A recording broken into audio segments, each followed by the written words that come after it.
My name is Victor Sterling. I'm in my mid-30s, and for a long time, I've made a living by being the person who keeps things from falling apart. Quietly.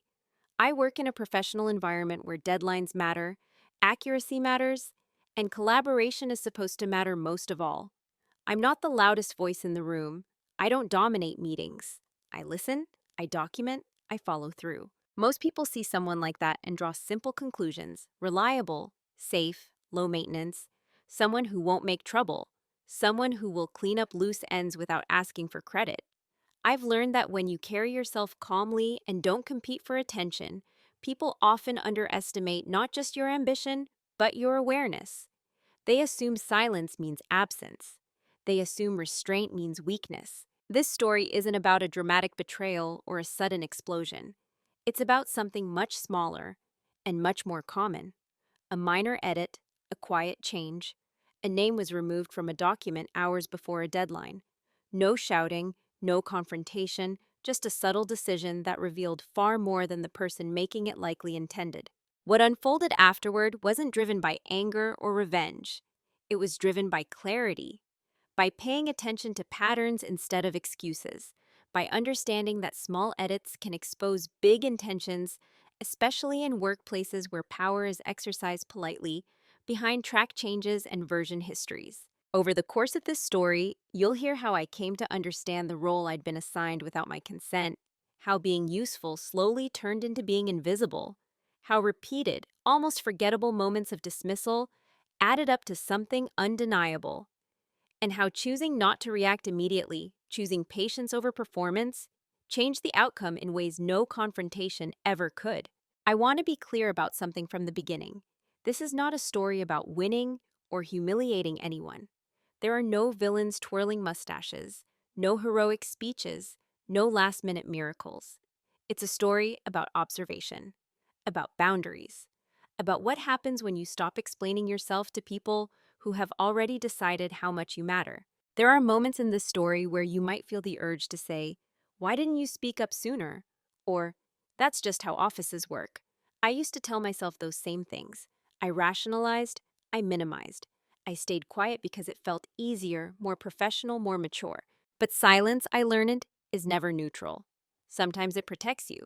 Sometimes it trains others how to treat you.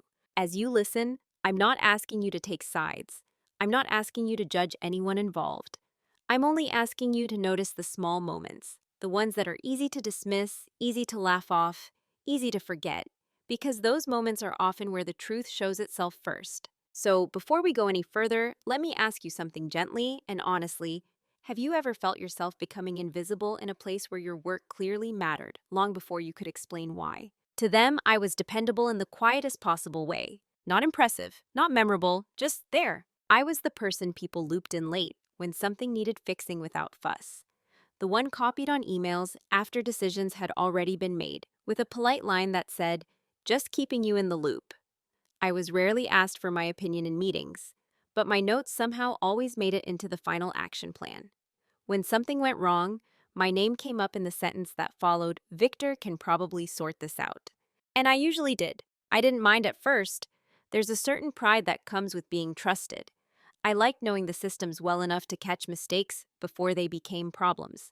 I liked being the calm presence when everyone else seemed rushed or reactive. I told myself that visibility would come later, that consistency mattered more than credit. What I didn't realize, at least not right away, was that consistency without visibility slowly rewrites how people see you.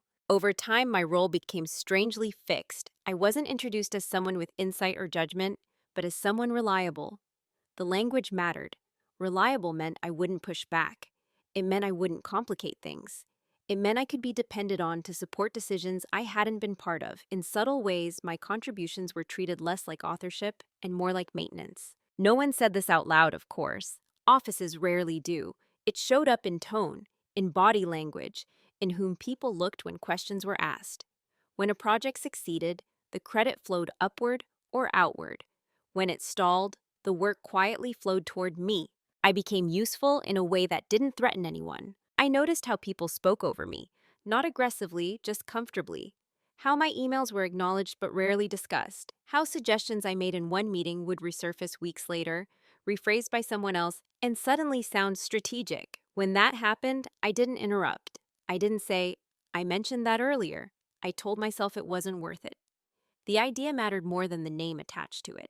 That belief felt mature, professional, reasonable, but it had a cost. Slowly, my presence became optional. I could miss a meeting and no one would reschedule. I could send detailed documentation and receive a single thumbs up reply. When timelines were discussed, my workload was assumed, not negotiated. I was dependable enough that no one worried about overloading me, and quiet enough that I didn't correct that assumption. I wasn't mistreated in obvious ways. No one was cruel. No one raised their voice. That's what made it harder to name. Invisibility doesn't announce itself. It settles in gradually, disguised as normal workflow. I started to sense that people didn't really see me anymore. They saw a function, a role, someone who would absorb pressure without reflecting it back. And I played along. I smiled in meetings. I said no problem when things were added to my plate at the last minute. I answered messages quickly, even after hours, because I didn't want to be perceived as difficult. Somewhere along the way, being easy to work with became more important than being accurately recognized. Looking back, I can see how clearly defined my place was. To everyone but me. I was the reliable background presence. The person whose work spoke so quietly that it was easy to forget there was a person behind it at all. At the time, I thought this was just how things worked. That patience would be rewarded, that professionalism meant endurance. I didn't feel angry. I didn't feel wronged. I felt just slightly erased in a way that was hard to articulate and easy to ignore. And maybe that's why it lasted as long as it did. Because when people underestimate you gently, politely, consistently, it doesn't feel like disrespect. It feels like normal. The first time it happened, I almost missed it. That's the part that stays with me now. Not the act itself, but how easily it could have slipped past without leaving a mark. It was late in the afternoon, the quiet stretch of the day when most people were focused on wrapping things up. We were finalizing a team report for an internal review, the kind that would be circulated upward and then archived as a reference point for future decisions. I had been involved from the beginning. I'd compiled the data, reconciled conflicting numbers, and rewritten entire sections so the narrative actually matched the evidence. It wasn't glamorous work, but it was foundational, the kind of contribution that disappears into the final version once everything looks clean. The deadline was close enough that no one was supposed to be making structural changes anymore. Just formatting, just minor edits. I opened the latest version to double-check a citation. At first, everything looked fine. Familiar paragraphs, familiar phrasing. Then my eyes moved to the contributor section at the end. I scanned it once, quickly, without thinking. Then I scanned it again, slower this time. My name wasn't there. It wasn't dramatic. There was no red markup screaming for attention, no comment explaining the change. Just a quiet absence where my name had been before. For a moment, I assumed it was a mistake. A formatting glitch, a versioning issue. These things happen, especially near deadlines. I checked the document history. The change was intentional, deliberate.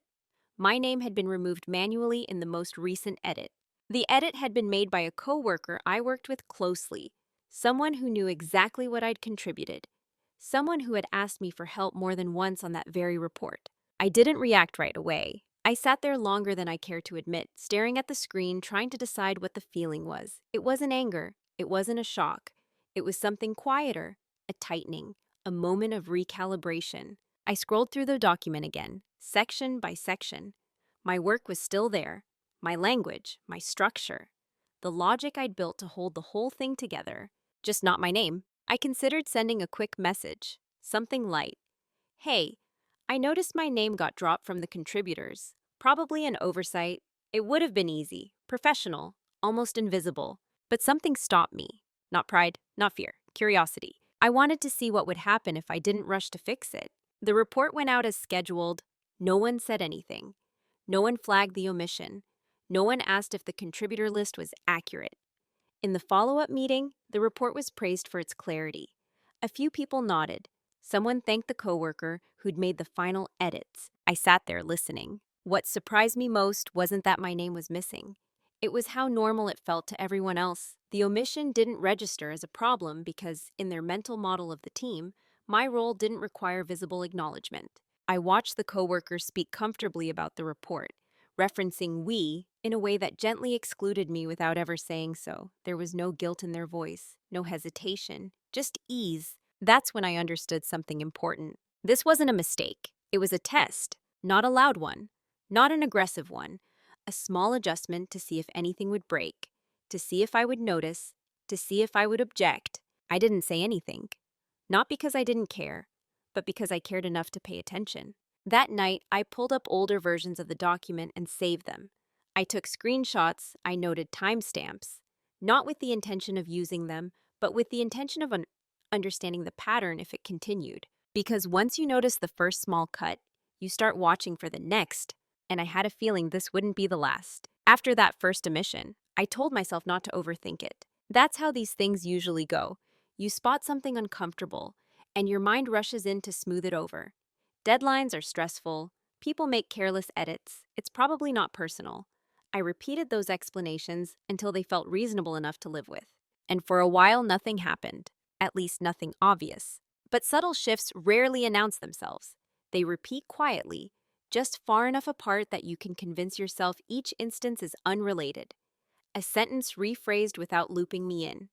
A meeting summary that referenced my work without mentioning me. A decision finalized before I was invited to weigh in, followed by a request to help implement it. Each moment on its own felt small, forgettable, but together they formed a pattern that was becoming harder to ignore. What made it easier to tolerate was how everyone else behaved. No one reacted, no one looked uncomfortable. These moments passed without comment, which sent a clear, unspoken message. This is normal. If it were truly a problem, someone would have said something. That logic kept me quiet longer than I care to admit. I began adjusting my expectations downward without consciously deciding to. I stopped assuming I'd be included in early discussions. I prepared for projects knowing my contribution might be invisible. I even preemptively explained less, shortened emails, softened language, trying to fit the version of me that seemed easiest for others to handle. In a strange way, I was participating in my own erasure. When the coworker who'd removed my name spoke over me in meetings, I didn't interrupt. When they summarized work I had done, I nodded along. When someone else was credited for something I'd built, I told myself that the team benefited, and that was what mattered. That story, that credit was secondary to impact, had always been part of my professional identity. But now it was being used against me. It allowed others to take without asking, to speak on my behalf without checking, to edit me out without consequences. Still, I stayed quiet. Part of it was conflict avoidance. I didn't want to be seen as sensitive or territorial. I worried that pointing out these issues would make me look petty, or worse, insecure. Offices have a way of rewarding people who appear easy, and I had internalized that lesson deeply. Another part of it was hope, a quiet belief that if I just kept doing good work, the imbalance would correct itself, that someone would eventually notice, that recognition would arrive naturally without me having to ask for it. But hope, when unsupported by evidence, can become a trap. The coworkers' behavior grew bolder, though still subtle enough to maintain plausible deniability. They began positioning themselves as the point person for projects I had laid the groundwork for. They spoke with confidence about systems they didn't fully understand, systems I had designed, and I let them. Not because I agreed, but because I was watching. There's a moment when disrespect becomes routine, where you stop feeling surprised and start feeling resigned. That's where I found myself. I didn't wake up angry. I woke up expecting less, expecting to be overlooked. I expect my name to be optional. That expectation was the most dangerous part, because once you accept a diminished role internally, it becomes easier for others to enforce it externally. Silence starts to look like consent. Patience starts to look like compliance. I told myself I was being strategic, that staying calm was a strength, that reacting emotionally would only validate whatever assumptions they'd made about me. And maybe there was some truth in that. But what I hadn't yet understood was this: there's a difference between patience and passivity. At this stage, I was still telling myself I was choosing silence, that I had control, that I could speak up anytime I wanted. In reality, I was slowly being trained not to. And the longer that training continued, the harder it became to remember where my boundaries actually were. I don't remember the exact moment it clicked, but I remember the feeling. It wasn't anger, it was recognition. I was sitting in a meeting, listening to a discussion about a project I knew intimately, because I'd built most of it. The timelines, the dependencies, the risk points, all of it lived clearly in my head. As people spoke, I noticed how the conversation moved around me, not through me. Questions were asked and answered without my involvement. Decisions were made using my work as a foundation, but not my judgment. I wasn't being excluded aggressively, I was being managed around. That's when I realized I had been assigned a role, one I had never agreed to, but had slowly grown into. I was the stabilizer, the safety net, the person who would catch problems quietly so others could move quickly and look decisive. My value wasn't in my voice, it was in my availability. Once I saw it, I couldn't unsee it. Every interaction seemed to confirm the same expectation. I was looped in late, not because my input wasn't valuable, but because it wasn't considered necessary. I was expected to adapt, to support, to execute, without needing context or credit. The coworker who'd removed my name from the report embodied this dynamic perfectly. They didn't challenge my competence. They relied on it. They just didn't believe it required acknowledgement. In their mind, I was a resource, not a peer. And in subtle ways, the rest of the team had accepted that framing. I started noticing the language people used around me. Victor's great at handling details. He's very thorough. He's always on top of things. None of it was untrue, but none of it suggested leadership, authorship, or strategic thinking. I was being praised for traits that kept me in place. I thought back to earlier in my career, when I'd been more vocal, when I'd asked questions that slowed things down, challenged assumptions, and forced clarity. Somewhere along the way, I'd learned that being agreeable made life smoother for everyone else. And smoothness, I realized, was what they wanted from me. The role wasn't imposed overnight. I'd helped build it. Every time I said yes without context, every time I fixed something without flagging why it broke, every time I let my work speak without letting myself speak alongside it. That realization was uncomfortable because it removed the possibility of pretending this was all someone else's fault. Still, there was a difference between responsibility and blame. I hadn't asked to be invisible, but I had allowed myself to become predictable. And predictability in the wrong environment becomes a ceiling. Once people know you'll absorb pressure without pushing back, they stop worrying about how much weight they place on you. Once they know you won't insist on recognition, they stop offering it. Not out of malice, but out of habit. I could feel that habit solidifying. What unsettled me most was how calm everyone seemed about it, including me. There was no tension in the room, no obvious conflict to point to, just a quiet understanding of who did what and who spoke. I started to wonder what would happen if I stepped outside that role. Not dramatically, just slightly, if I paused instead of immediately fixing, if I asked questions instead of smoothing over issues, if I stopped making it easy for others to move past me. At that point, I didn't act on those thoughts. I wasn't ready. I was still processing the shift from confusion to awareness.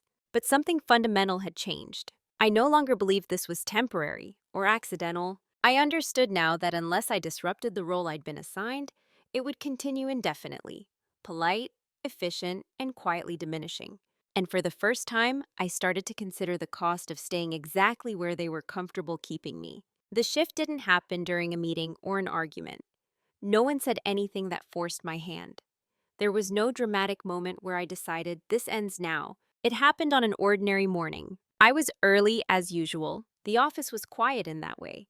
It only is before the day officially begins. Lights on, chairs still tucked in, the hum of systems waking up. I opened my laptop and scanned my inbox, expecting the familiar mix of requests, updates, and quiet assumptions about my availability. There was an email thread near the top of the list, a project update. I'd contributed heavily to this one too. Analysis, structure, risk assessment. I opened it, more out of habit than anticipation. Halfway through the thread, I realized something was missing. Me. Decisions had been made overnight. Key ones, the kind that would affect timelines, scope, and accountability. My work was referenced indirectly, but I hadn't been included in the discussion at all. No CC, no heads up, no acknowledgement that the person who understood the system best might have something to add. And for the first time, instead of feeling surprised or quietly disappointed, I felt clear. Not hurt, not angry, clear. I closed the email and sat back. I didn't rush to reply.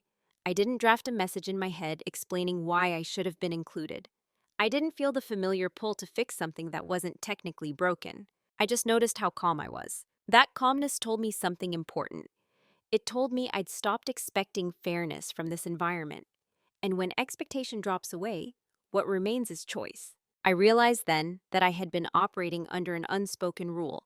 If I don't push back, things will stay manageable. But manageability wasn't the same as respect, and respect once eroded doesn't return on its own. So I did something small. I didn't reply immediately. That might sound insignificant, but for me, it was a break in the pattern.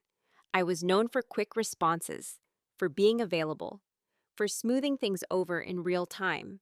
Pausing disrupted that image, not outwardly, but internally. Instead of reacting, I reviewed the situation as if I were advising someone else. I looked at what had happened not as an isolated incident, but as part of a trajectory. I asked myself what staying the course would likely lead to, and whether that outcome aligned with how I wanted to work or who I wanted to be. The answer was uncomfortably clear. If nothing changed, I would continue to be relied on and overlooked in equal measure. My work would remain essential, my presence optional. And over time, that imbalance would harden into a narrative I hadn't written, but would be living inside. I didn't confront anyone that day. I didn't call out the omission. I didn't escalate. That wasn't the point. The point was that something in me had shifted from endurance to intention. I began to see silence differently, not as a default, but as a tool, not as avoidance, but as space. Space to observe, to prepare, to decide what I was willing to continue giving, and under what conditions. That morning marked the first time I consciously chose not to absorb a slight just to keep things running smoothly. I let the consequences of my absence, however small, exist without rushing to erase them. Nothing exploded, no one panicked, the world didn't end. But something subtle happened. A delay, a minor confusion. A follow-up question revealed a gap in understanding, and I noticed who felt it. That's when I understood that my value wasn't just in what I provided, but in when I provided it. And more importantly, that I had been giving it away too freely, without boundaries, without clarity, without reciprocity. I left the office that day feeling lighter, not because anything had been resolved, but because I had stopped pretending nothing needed to change. The shift wasn't visible to anyone else, but it was permanent for me. After that morning, my silence changed texture. Before, it had been automatic, an instinctive smoothing of edges, a way to keep things moving. Now it was deliberate. I started noticing when I could speak and chose not to, and when that choice created space instead of erasing me. I didn't withdraw completely. That would have been obvious. Instead, I adjusted selectively. I responded when asked, but no longer anticipated needs that hadn't been communicated. I delivered exactly what was requested, not what I knew would be needed later. I stopped translating vague instructions into polished outcomes unless clarity was provided up front. To anyone watching casually, I probably looked the same. Calm, cooperative, maybe a little less eager. If they noticed at all, they might have attributed it to workload or focus. What they didn't see was how much information silence gave me. Meetings became revealing. Without me filling in gaps or reframing ideas, discussions stalled in subtle ways. People spoke with more confidence than understanding. Assumptions went unchallenged. I listened carefully, noting who took credit, who deferred responsibility, and who seemed uncomfortable when things weren't immediately resolved. The coworker who had edited my name out of the report continued as before, speaking decisively, positioning themselves as the driver of projects. They didn't notice my shift at first. Or maybe they did, and assumed it meant I was disengaging, losing motivation, stepping back. That assumption worked in my favor. When you're underestimated, you're observed less closely. Expectations drop. People stop guarding their language. They reveal how they really think when they believe you're no longer a factor. I used that time to watch patterns instead of moments, to see how decisions were made, not just announced, to understand where authority actually lived versus where it was performed. I paid attention to which contributions were remembered and which were absorbed without a trace. Silence gave me a clearer map of the environment than speaking ever had. There were moments when staying quiet felt uncomfortable. I could have corrected a misinterpretation or prevented a small mistake with a single sentence. Letting those moments pass felt almost irresponsible at first. But I reminded myself, I wasn't withholding expertise. I was withholding free labor without context or respect. That distinction mattered. A few people began to misread my restraint. One asked casually if everything was okay, in the tone people use when they assume the problem is personal, not structural. Another commented that I seemed less involved lately. I acknowledged the observations without explaining myself. No defenses, no justifications. That too was new. The absence of explanation unsettled them more than any argument would have. It disrupted the familiar dynamic where I smoothed discomfort by reassuring others. And still, I remained calm. What surprised me most was how quickly others adapted. Not to include me more, but to work around the absence of my quiet support. They filled the space with assumptions, shortcuts, and confidence. Some things moved faster, others became messier. I documented everything. Not aggressively, not in a way that would raise alarms, just careful notes, version histories, email threads, decision timelines. I wasn't collecting evidence for a confrontation. I was building understanding for myself. Silence had given me a front row seat to how much of the system depended on my invisible labor, and how fragile that system was without it. The coworkers still underestimated me. In their mind, I had accepted my role. My continued calm reinforced that belief. They spoke more freely, took more ownership, and edited more assertively. And each small overreach clarified something else. Silence, I realized, wasn't weakness unless I treated it as such. When chosen intentionally, it was leverage. It slowed me down just enough to see where power flowed and where it leaked. By the time anyone began to sense that something had shifted, it was already too late to pretend it hadn't. Because I wasn't waiting for permission to be seen anymore. I was deciding quietly how and when to be unmistakable. What they never noticed was how much I was learning by stepping back. When you stop filling the silence, other people rush to do it for you. They talk more.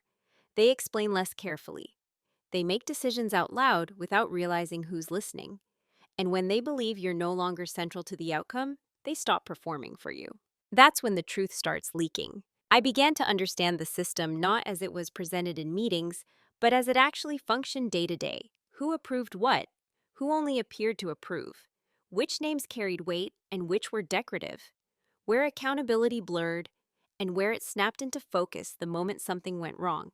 I noticed how often my work was referenced indirectly. The framework, the model, the process, without my name attached. I also noticed how often questions about those same elements ended up unanswered or answered incorrectly when I wasn't in the room. No one connected those dots. They didn't see me quietly saving versions of documents as they evolved. They didn't see me tracking how language shifted between drafts, how team developed became led by, how collaborative phrasing narrowed over time. They didn't notice that I was paying attention to timestamps, to who edited what and when, to which changes happened close to deadlines when scrutiny was lowest. I wasn't doing this out of spite. I wasn't imagining future revenge scenarios. What I was doing was something much simpler and more important. I was reclaiming context. For a long time, I'd been operating without it, reacting to outcomes instead of understanding the process that produced them. Now, with a little distance, the process revealed itself clearly. I also started learning outside the immediate scope of my role. Not in a dramatic career pivot way, just enough to understand how decisions were justified upward, how narratives were constructed for leadership, how success was framed differently depending on the audience. I realized that credit wasn't accidental, it was curated. The coworker who'd removed my name hadn't done something outrageous.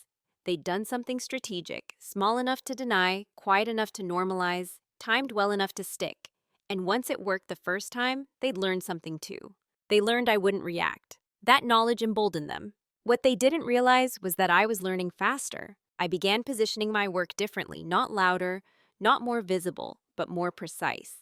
I stopped contributing broadly and started contributing decisively. When I spoke, it was only when something mattered structurally. When I wrote, it was in ways that were difficult to edit without exposure. Clear logic, traceable reasoning, references that pointed back to source material I controlled. I also became more intentional about who had access to what. Not secretive, just aligned. Drafts went to the people who understood the work, not the ones who repackaged it. Context traveled with contribution, and I waited. There's a patience that comes from knowing you're no longer trying to be liked or included. You're simply observing whether the environment deserves your full investment. That patience changes how you move. It removes urgency. It sharpens discernment. Others mistook that for disengagement. I could tell by the way conversations shifted when I entered a room. Slightly less attentive, slightly more casual. By the way, my coworker began speaking for me again, assuming agreement where none had been expressed. They were comfortable. Comfort breeds carelessness. Small inconsistencies started appearing in their explanations. Claims that didn't fully align with the underlying data. Decisions that contradicted earlier reasoning. Nothing catastrophic, just enough to suggest that the narrative was drifting away from the substance. And because I wasn't rushing in to correct things, those inconsistencies accumulated. What they never noticed was that I had become the quiet constant, the one person who understood the full arc of the work from inception to outcome. Not because I demanded that role, but because I never left it. I wasn't gathering ammunition. I was clarifying reality. By the time anyone realized there was a gap between how things were being presented and how they actually function, I was the only one who could explain it cleanly. And I hadn't said a word to announce that. I just kept watching. Because preparation doesn't always look like action. Sometimes it looks like stillness with intent. The reveal didn't come with a rush of adrenaline. There was no moment where I leaned back in my chair and thought, I've got them. That kind of thinking belongs to stories driven by ego. This wasn't that. It arrived quietly, almost gently, in the middle of a routine review. I was cross-checking a set of documents. Nothing unusual, just making sure numbers aligned, language was consistent, and references matched earlier decisions. This was work I'd done dozens of times before, familiar enough that I trusted my instincts when something felt off. At first, I couldn't name it, just a sense that two narratives were drifting apart. One was the internal reality, the actual sequence of decisions, the contributions, the dependencies. The other was the external story being told upward, who led, who designed, who was responsible. The gap between them had grown wide enough to notice. I traced it back slowly, version by version, email by email. What emerged wasn't a single act of misrepresentation, but a pattern of reframing. Edits made late. Language softened in some places, sharpened in others. Credit is redistributed through implication rather than assertion. And at the center of that pattern was the same coworker. Again, nothing illegal, nothing dramatic, just enough selective storytelling to reshape perception over time. What changed everything was realizing how exposed that strategy was, because every edit left a trace. Every decision had an origin, and every claim rested on work that, in many cases, only one person fully understood. Me. I had the original drafts, the early models, the context behind decisions that were now being summarized without nuance. More importantly, I had the ability to explain why things were built the way they were, something that doesn't show up in polished slides or final reports. That understanding was leverage, not the kind you wave around, the kind you carry quietly. For the first time, I saw the situation clearly, without emotion distorting it. I wasn't being targeted personally, I was being used strategically. My work had become infrastructure, essential, invisible, assumed, and the coworkers' confidence depended on that invisibility remaining intact. I didn't feel satisfaction, I felt relief. Relief that my confusion had an explanation, that the discomfort I'd been rationalizing wasn't imagined, that there was a structural reason things felt misaligned. Most of all, I felt calm, because clarity removes urgency. I didn't rush to confront anyone. I didn't flag inconsistencies. I didn't correct the narrative. That would have collapsed everything into a defensive exchange, forcing people to choose sides prematurely. Instead, I asked myself a quieter question. What outcome do I actually want? Not vindication, not an apology, not recognition for its own sake. I wanted alignment between contribution and credit, between responsibility and authority, between how I worked and how I was positioned. And I understood that alignment couldn't be negotiated emotionally, it had to emerge naturally from reality asserting itself. So I did nothing visible. I kept working. I kept listening. I kept documenting, not obsessively, just accurately. I made sure my own records were complete, coherent, and unemotional. Facts, not interpretations. The coworker continued it as before, unaware that the ground beneath their narrative was thinner than they realized. Leadership continued consuming polished summaries, unaware of how much nuance had been compressed out. And I waited. Not for a mistake, those are unpredictable. I waited for a moment when clarity would be required, when someone would need an explanation that couldn't be improvised, when understanding, not confidence, would be tested. That moment always comes eventually, because stories built on selective truth can only hold as long as no one asks the wrong question. And I was finally ready when they did. Once you see the leverage clearly, you reach a crossroads. I remember thinking about it late one evening, long after the office had emptied. The building was quiet. Lights dimmed automatically, the kind of stillness that makes your thoughts sound louder than they really are. I wasn't stressed. I wasn't angry. I was weighing options. There were several paths available to me, and I knew that choosing one would quietly close off the others. I could confront the coworker directly, lay out what I'd noticed, show them the documentation, and ask for acknowledgement. That path might have ended quickly, with apologies or defensiveness, or both. It also would have reduced everything to a personal conflict, one person's word against another's, inside a system that prefers things to stay smooth. I could escalate to management, present the evidence formally, force a correction. That might have restored credit in the short term, but it would have marked me as a problem to be managed. Even when you're right, forcing recognition often comes with a cost. I'd seen it happen to others. I could also do nothing, continue as I was. Let the narrative solidify. Let my work remain essential but unnamed. That path was the safest and the most corrosive. It would have required me to accept a version of my career that felt increasingly misaligned with who I was becoming. Each option had logic behind it. None felt emotionally satisfying. That's how I knew this decision wasn't about feelings. It was about direction. I asked myself a simple question. Which choice changes the system instead of just reacting to it? The answer wasn't dramatic. I decided to stop operating inside a narrative I didn't control. That didn't mean quitting. It didn't mean confronting anyone. It meant choosing an action that, once taken, couldn't be undone quietly. Something structural. Something that redefined my role without requiring permission or validation. I chose to move in a way that aligned my contributions with accountability, automatically. The first step was subtle. I began formally attaching my name to the work that required my judgment, not just my execution, not by demanding credit, but by owning responsibility. Clear sign-offs, explicit scopes, language that made authorship and accountability inseparable. At the same time, I stopped backstopping decisions I hadn't been part of. If something was implemented without my input, I didn't quietly fix its weaknesses. I documented limitations, I asked clarifying questions in writing. I made uncertainty visible, not accusatory, just factual.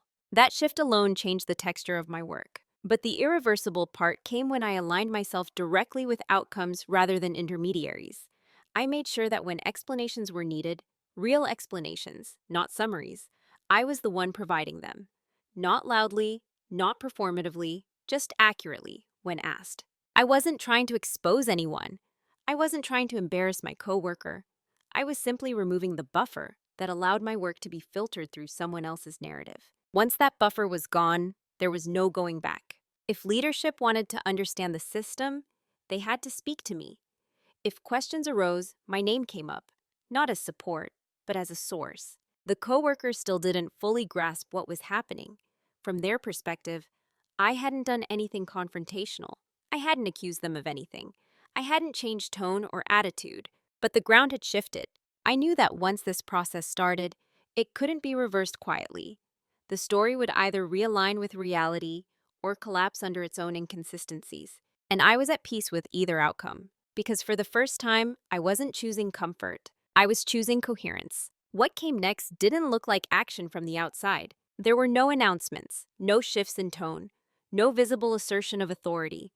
If anything, I became even quieter, more precise, more contained. That was intentional. Once I'd made my decision, urgency disappeared. I wasn't trying to change perceptions overnight.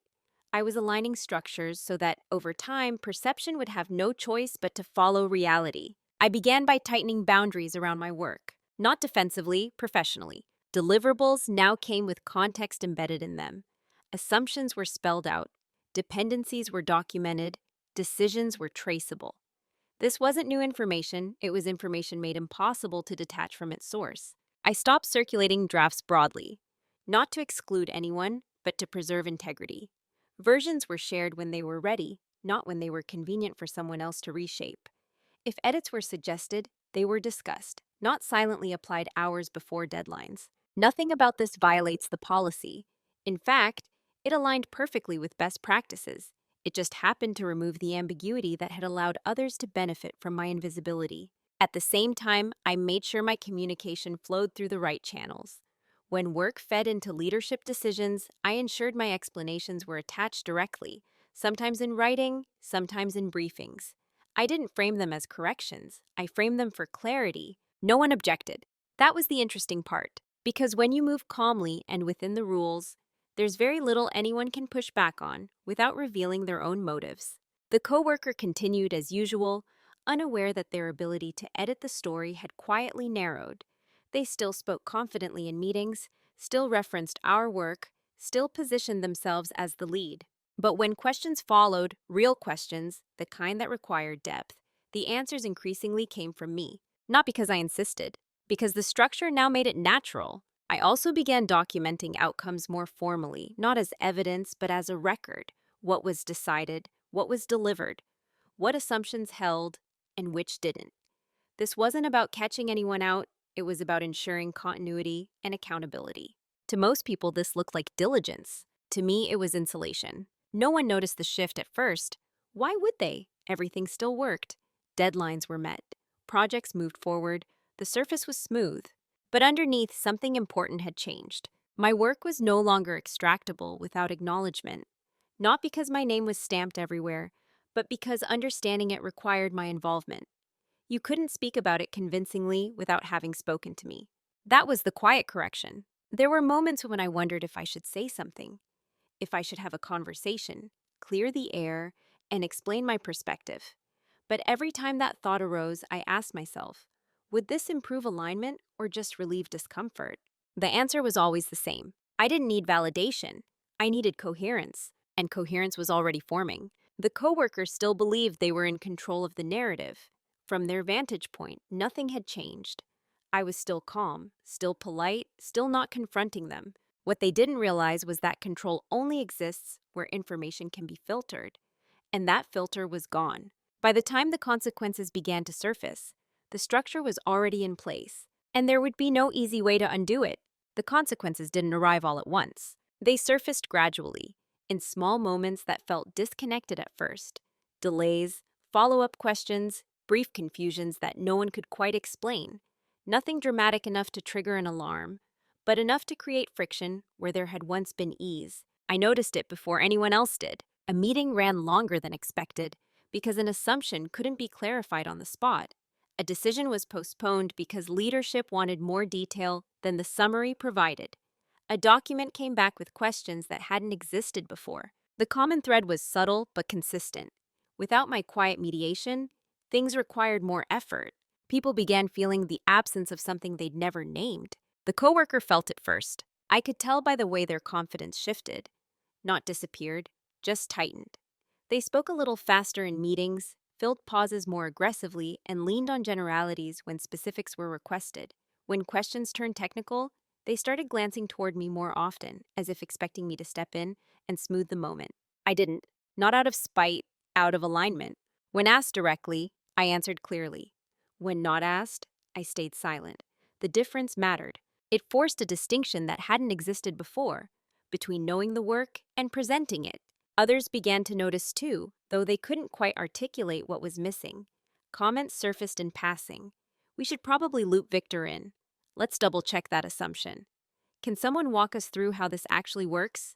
The tone shifted, not accusatory, just cautious. What was being lost wasn't just speed, it was certain. For a long time, I'd been absorbing uncertainty before it reached the surface, translating half-formed ideas into workable plans, catching misalignments early and correcting them quietly. Without that invisible layer, the system felt less smooth, and systems noticed friction. Leadership began asking for deeper explanations, not because they suspected anything was wrong, but because outcomes were becoming harder to predict. The polished summaries weren't enough anymore. That's when the gap between narrative and reality became visible. The coworker tried to compensate by asserting ownership more strongly. They spoke with authority about decisions they hadn't fully shaped. They referenced experience instead of specifics. It worked, until it didn't.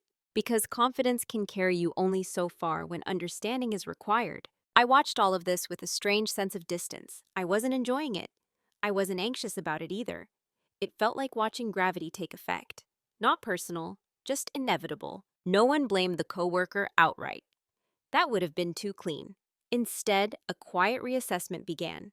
Who should be in which conversations? Whose input mattered at which stages? Who could explain not just what had been done, but why? My name started appearing earlier in threads again, not as an afterthought, as a necessity. What struck me most was how little I had to do to prompt this shift. I wasn't campaigning. I wasn't correcting narratives. I was simply present, prepared, and precise when asked. The loss others felt wasn't of me exactly. It was the loss of a convenience, the ability to rely on something invisible without acknowledging it. And once that convenience is gone, people have to reckon with reality. The coworker sensed it too. Our interactions became more cautious, less dismissive, still polite, but more guarded. They asked more questions, sometimes too late. I answered them the same way I answered everyone else, clearly, accurately, without embellishment.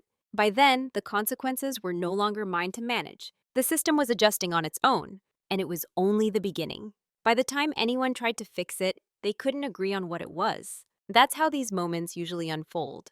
Not with a clear acknowledgement of error, but with a growing sense that something has gone wrong and no obvious way to rewind it. The system had adapted just enough to reveal its own weaknesses, and now everyone was reacting to symptoms instead of causes. Meetings multiplied, clarifying emails circulated, people asked for alignment, for shared understanding, for one source of truth. Those phrases appeared more often, as if repeating them could recreate the ease that had quietly disappeared. The coworker felt the pressure most acutely. I could see it in their posture, in how carefully they chose their words. They began reaching out to me more frequently, sometimes with a tone that suggested collaboration, sometimes with an urgency that bordered on concern. They wanted reassurance. They wanted me to step back into the role I'd once played, absorbing ambiguity, smoothing edges, filling gaps. But that role no longer existed, not because I'd destroyed it, because I'd outgrown it. There were moments where I sensed regret, not spoken, just implied, an offer to sync up more closely, a suggestion that we might have gotten off track. None of it named what had actually happened. None of it addressed the quiet decisions that had led here. And that told me everything. Fixing this would have required going backward, reinstating informal shortcuts, recentering a narrative that no longer matched reality, pretending that authorship, accountability, and understanding were interchangeable. They weren't. Leadership, too, began asking sharper questions, not accusatory, but more demanding. They wanted clarity they hadn't needed before. They wanted explanations that held up under scrutiny. The system was asking for truth, not presentation. And truth is hard to improvise. The coworker tried. I don't say that unkindly. They worked longer hours, they prepared more slides, they leaned on general frameworks and familiar language. But without full command of the underlying logic, their explanations grew thinner the more they were oppressed. That's when the panic set in. Not visible, not dramatic, just a subtle tightening around the eyes, a hesitancy where there had once been ease, a shift from confident ownership to cautious deflection. I was asked to step in more often, and I did, but on my terms. I explained systems, not stories, decisions, not personalities. I clarified assumptions without assigning blame. I didn't contradict anyone directly. I simply described reality as it was. There was no way to undo that once it began, because once leadership understands where insight actually lives, they don't forget. The coworker realized it too late. Whatever opportunity there had been to quietly correct course, to restore balance without exposure, had passed. The moment for a private conversation had existed months earlier, when small edits were still small. Now everything was visible. Not because I had exposed anything, because reality had been allowed to speak for itself. What struck me most was how preventable it all was. A single acknowledgement, a shared credit, a willingness to include rather than extract. Any of those could have shifted the trajectory. But those choices had already been made. And systems remember choices, even when people try to forget them. By the time anyone thought to ask, "How did we get here?" the answer was no longer actionable. It was simply informative. And information, once revealed, doesn't go back into hiding. The conversation finally happened on a quiet afternoon, not scheduled far in advance, not framed as a confrontation, just a message asking if I had a few minutes to talk. No urgency in the wording, but enough formality to suggest intention. We sat in a small conference room, glass walls, neutral light, the kind of space designed to keep emotions contained. The coworker spoke first. They didn't accuse me of anything. They didn't raise their voice. They talked about misalignment, about how things had shifted, about how the team dynamic felt different lately. They said they wanted to make sure we were on the same page. I listened.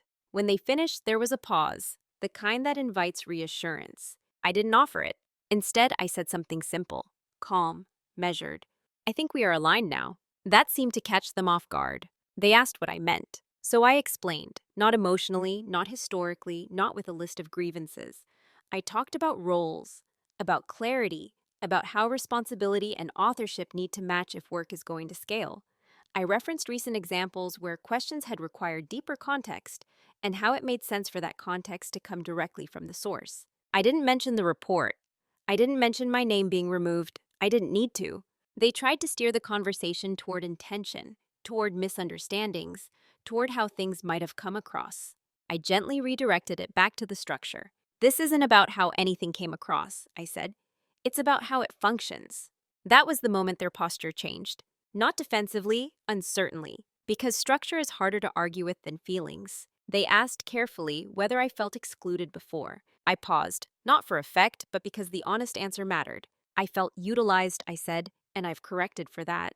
No accusation, no blame, just a fact. The room was quiet again. They nodded slowly, as if absorbing something they couldn't refute but hadn't anticipated. There was a brief attempt to suggest revisiting how things had been done previously, restoring some of the old flow. I declined, not sharply, not dismissively. I think this version works better, I said. It's clearer. And that was true. The conversation ended without resolution in the traditional sense. No apologies were exchanged. No promises were made. But something had been acknowledged, not verbally, but structurally. We stood up, we left the room. There was no lingering tension, just a new understanding of boundaries. After that, our interactions were different. Still professional, still polite. But the assumption of access, the idea that my work could be filtered, reshaped, or spoken for, was gone. I hadn't demanded respect. I had built conditions where respect was the only viable option. And I realized something important as I walked back to my desk. Confrontation doesn't have to be loud to be final. Sometimes the calmest conversations are the ones that close the most doors. Quietly, permanently. I didn't walk away from that conversation feeling victorious. I walked away feeling settled. There's a difference. Victory implies an opponent, a scoreboard, and a moment where someone loses so you can feel like you've won. This wasn't that kind of story. No one was defeated. Nothing was taken. What changed was internal, how I understood myself and how I chose to move forward. For a long time, I'd defined myself by how much I could endure without complaint. I believed professionalism meant absorbing discomfort so others didn't have to feel it. That being valuable meant being flexible, accommodating, endlessly available. I don't believe that anymore. Now, I define myself by clarity. Clarity about where my work begins and ends, about what I'm responsible for and what I'm not, about the difference between collaboration and extraction. That clarity doesn't require hardness or distance, it requires consistency. I'm still calm, still measured, still thoughtful, but I'm no longer invisible. Not because I demand attention, but because I no longer dilute my presence to make others comfortable. I speak when my perspective matters. I document decisions carefully. I align my contributions with accountability. None of that feels confrontational. It feels honest. What surprised me most was how little bitterness I carried. I'd expected resentment to linger, some residual anger about being overlooked. But once the system was corrected, those feelings dissolved on their own. Resentment, I realized, thrives in confusion. When things are named clearly, internally, even if not publicly, there's nothing left to resent. The coworker and I still work together. Our relationship is different now, more bound, more respectful. There's less familiarity, but more accuracy. We interact as peers, not as performer and support, and that suits me. I'm no longer interested in being indispensable if it means being unseen. I'm interested in being effective in ways that are sustainable and fair. That means saying no sometimes. That means letting gaps remain if they exist. That means trusting that my value doesn't disappear just because I don't rush to prove it. I've also become more attentive to others in the same position I once occupied. The quiet contributors, the ones who carry weight without recognition. I listen for the subtle signs, the delayed invitations, the indirect references, the way their work is praised without being attributed. When I notice it, I intervene. Not dramatically, just enough to shift attention back where it belongs. Because invisibility is rarely a choice at first. It's something that happens when boundaries are unclear and kindness goes unprotected. I haven't hardened. I haven't closed off. If anything, I've become more intentional about where I give my energy. I still believe in collaboration. I just believe it works best when everyone is visible. Who I am now is someone who understands that silence is powerful only when chosen, that patience is useful only when paired with direction, and that respect doesn't arrive as a reward for endurance. It emerges when your actions and your positioning finally align. And once they do, you don't have to fight to be seen. You simply are. If there's a moral to this story, it isn't about outsmarting someone or proving a point. It's about attention, about what happens when you finally pay attention, not just to what people say, but to what they edit, not just to how you're treated in obvious moments, but to the quiet adjustments that reveal intention long before words ever do. For a long time, I believed that professionalism meant staying agreeable, that being calm meant absorbing discomfort silently, that if I kept my head down and did good work, fairness would eventually follow. What I learned is simpler and harder. Fairness doesn't arrive on its own. Clarity has to be built. Boundaries have to be real. And sometimes, the most important signal isn't a loud act of disrespect, but a small, careful one. A name removed, a contribution reframed, a decision made without you, using what you built. Those moments aren't accidents. They're information. The mistake many of us make is rushing to respond emotionally, or rushing to excuse what we don't want to see. We speak too quickly, confront too early, or stay silent for too long without intention. Both reactions give away leverage. What changed everything for me wasn't confrontation, it was alignment. When my work, my responsibility, and my visibility finally matched, the system corrected itself. Not because I forced it to, but because reality has a way of asserting itself once you stop distorting it for others' comfort. I didn't need revenge. I didn't need validation. I needed coherence. And once I chose that, the rest followed quietly. If you're listening to this and recognizing parts of yourself, if you've ever felt dependable but invisible, useful but replaceable, I want you to know something important. Your silence is not neutral, your patience is not infinite, and your value does not increase by being endlessly convenient. Sometimes the most powerful move isn't speaking up or walking away. It's changing how and where you stand. So I'll leave you with one question. Not a challenge, not a judgment, just an invitation to reflect. Have you ever noticed a small edit in your own life that revealed a much bigger intention? And if so, did you listen to what it was trying to tell you? If you're comfortable sharing, I'd like to hear your story in the comments. Cảm ơn bạn đã lắng nghe câu chuyện vừa rồi. Đừng quên like, share và bấm chuông để không bỏ lỡ